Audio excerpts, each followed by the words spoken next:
پناهجویان افغان میگویند در راه به سربیا آنها را بارها غارت کردند. امینه محمدی تنها اسناد و بعضی اشیاء برایش مهم را حفظ کرده است. گوشواره ما آوردیم و امرای لاکتم که گوشواره بسیار برای مهم است، به خاطر یادگار پدرم است. پدر امینه در افغانستان کشته شد. خیلی چیزا امرای خود داشتیم، به خاطر که به هر مرزی که می آمدیم باز ما رو پلیس ها که می گرفت کلش از پیش ما می گرفت دور مینداخت. پناهجوی دیگر سنا احمدی از خانه ولنگار گشتش مهمترین اشیا را با خود گرفته بود، ولی میگوید در راه همه را غارت کردند. در بعض سرحدات لباسای ما را صندوق بیکای ما را گرفتن، پول ما را گرفتن.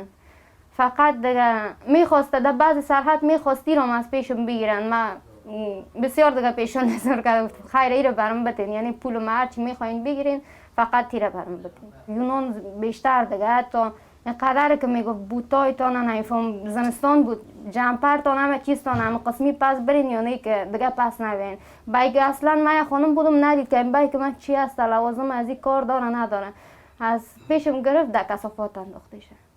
انشالله اصلا نمیخوایم در بارایشان گپ بزنم چون هیچ نمیخوایم دیگه، اصلا مثل یک خواب بد، مثل یک خاطرات بد همیشه در زندگی آدم میمونه. اردوگاه پناهجویان در منطقه کرنچه کنار شهر بلگراد مکانی بود و باشه تخمینا 400 عائله از افغانستان، سوریه، عراق و ممالک افریقا می باشد.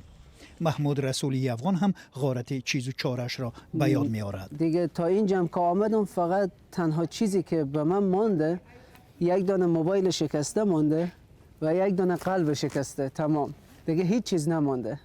دیگه تمام اسنادا و مدارکایم داخلی است، عکسای فامیلیم داخلش است، عکسای خانواده‌ام داخلش است.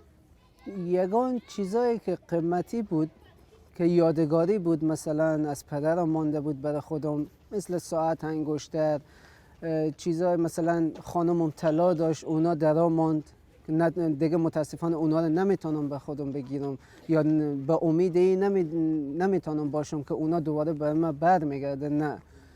کمیسریت عالی سازمان ملل متحد در امور پناهندگان به نشان همدلی با مهاجران یک معرکه خاص راه اندازی کرده است. هنرمندان سرب مشکل آنها را در صحنه نمایش می‌دهند.